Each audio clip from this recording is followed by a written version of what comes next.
Bob, I guess one of the questions I have for you is, how do you keep your life inspired? So where you're like, just because what comes out of you has to be inside of you. And then how do you keep the ability going to impact so many people's life and keep that motivation up? And what are you doing? And like, what is your next level? Bob owns a company called The Next Level, and he's got the Next Level entrepreneur group and dinners and all these things that all these really high-end people get to hang out together. So what is your next level, and how do you keep all this going?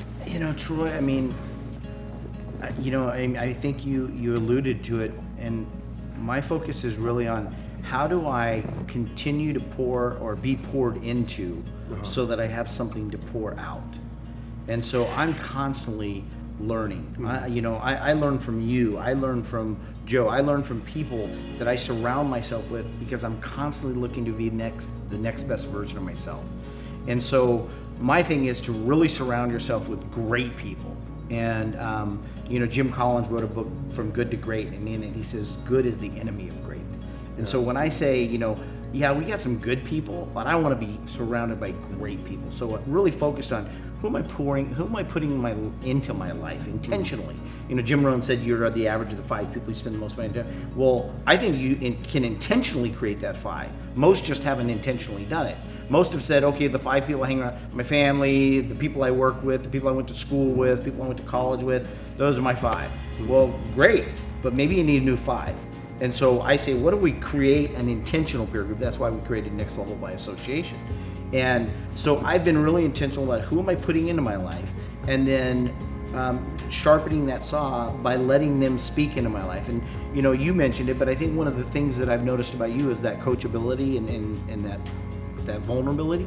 And I have to be the same way. I mean, I'm constantly saying, who are the people in my life that I give permission to speak to me without me having to tell them it's okay to give me feedback. Like, I don't give unsolicited advice. I hate unsolicited advice given to me, and I hate to give it to somebody else. Yeah. So I'm really big on saying, do I have permission to share with you something?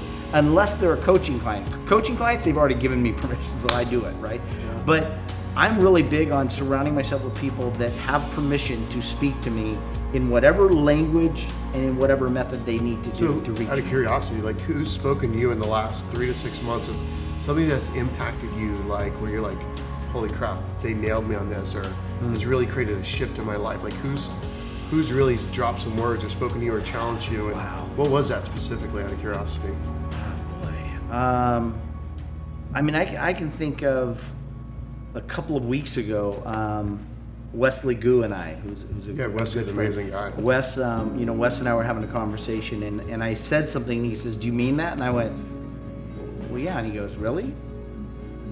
And I said, "Yeah, but why are you questioning it?" And he goes, "Because if you mean that, this wouldn't have been said earlier." And I went, And what he had done was he had caught my language. And my language was saying one thing, and it was saying the same thing here, but it wasn't connecting. And so he was like, if this is really true, then what about this? And I remember thinking, wow, he was listening to the language. And I think that was really important. But I think, like Joe, or even Flo, who's here,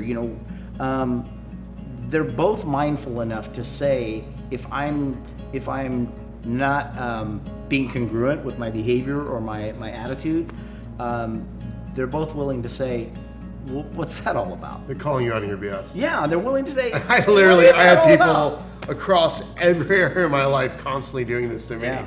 Like, it's great because you're like, oh, shoot. Right. Like, I can't believe I'm doing this, or yes, I know I suck in this area. Like, I've got to improve. Like, literally all the time. Like, you do it. I mean, Joe will call me out or bring up something, or whoever in my life, especially at work. Like, I've got Scott DeLong in my life constantly telling me everything I'm doing wrong. And I mean, literally all these different coaches and people that I surround myself with, because I do not want to live in that pit anymore. Yeah. I do not want to screw my life up anymore. I don't want to live with a bunch of regrets of pain and things I've screwed up, because I've literally screwed up so much, and I'm tired of screwing up. And that's kind of one of the reasons I'm learning all this, because I want to get out of my own funk. I don't want to deal with body issues. I don't want to deal with my mental state being fried or anything. I don't want to deal with relationships not working or my business not working. So constantly getting around these people that I constantly, I mean, you did it 3 days ago or 4 days ago, nailed me on something, specifically, and called me out and like, hey, you don't want to do this, you don't want to say this, you don't want to say, I'm just doing all this for free,